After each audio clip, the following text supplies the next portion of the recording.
Let's bring in Marc Thiessen, former White House speechwriter for President Bush and a Fox News contributor. To Sandra's point there, this is call for number 3. Biden said, oh, everybody likes the job I'm doing. Well, here's what a Fox News poll found.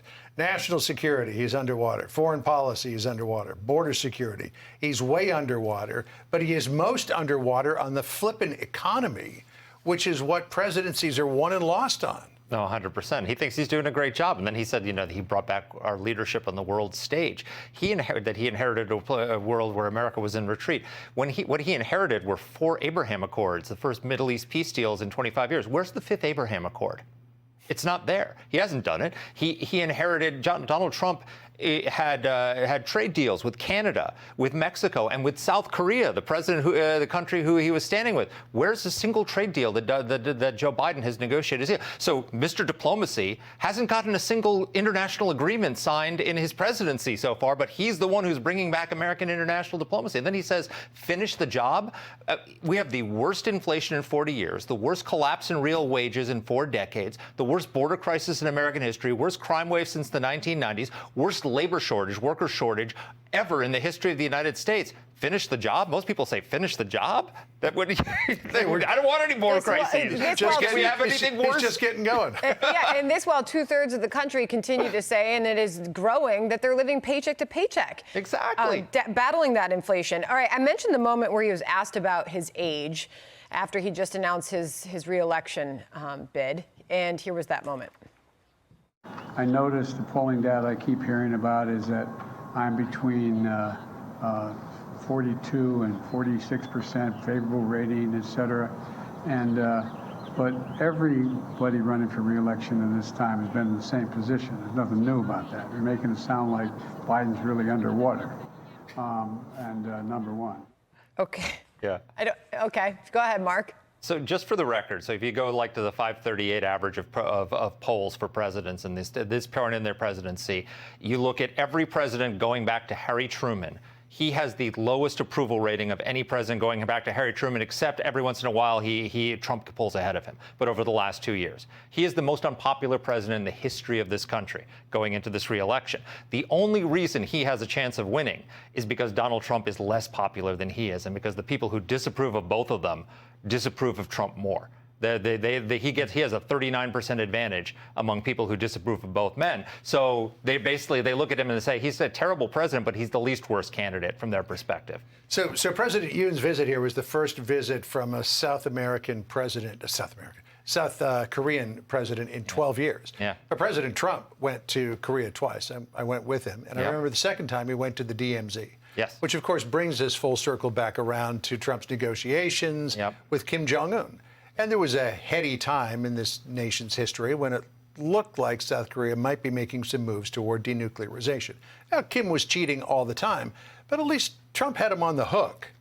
I mean, he wriggled off the hook a long time ago, and he's just doubling down in his efforts to go nuclear. Yeah, no, absolutely. And there was very little chance that Trump was going to succeed in that, but at least he was trying. Mm-hmm. We're nowhere. Well, there were no right tests, anyways. Yeah, there was a brief pause in tests, but I don't think North Korea was ever going to give up its nuclear plans.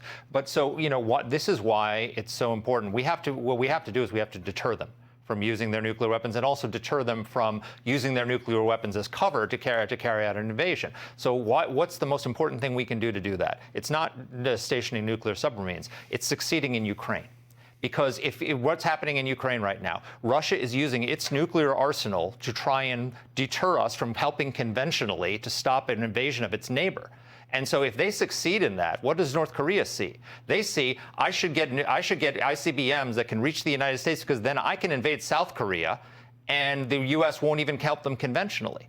And what's going to happen then is South Korea is going to say, well, if that's the case, I'm going to get nuclear weapons too. And Japan is going to say, I'm going to get nuclear weapons too. And all of a sudden, you will have a nuclear arms race in the Pacific. And then what else? Iran is going to look at that and say, well, I should get a nuclear weapon, because then I can attack Israel and the U.S. won't come to its defense. And then Saudi Arabia will get nuclear weapons, and the Gulf states. And then you'll have a Sunni-Shia nuclear arms race in the Middle East. So all of this hangs on what happens in Ukraine. So if you want to stop a war on the Korean Peninsula, if you want to stop a Chinese invasion of Taiwan, we have to stop Vladimir Putin from using his nuclear arsenal as cover to invade and conquer his neighbor. When you stay up late at night thinking about this stuff, do you ever get back to sleep again? I sleep well. You're scaring me.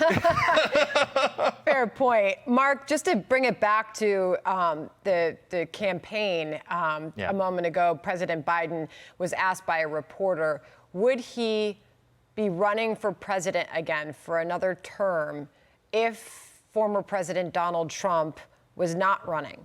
And he said, I would still be running. What was your reaction to that?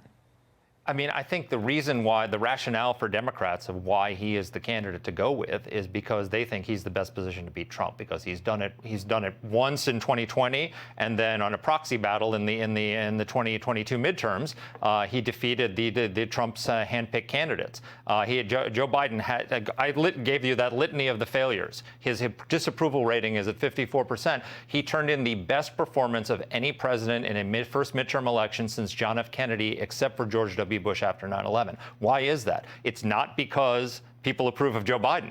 It's because they disapproved of the alternative. And so if Republicans can just nominate somebody who will not alienate all those swing voters, this election is going to be decided by a few 100,000 swing voters in 5 states. They're the people who will decide whether Joe Biden gets 4 more years or whether a Republican comes in.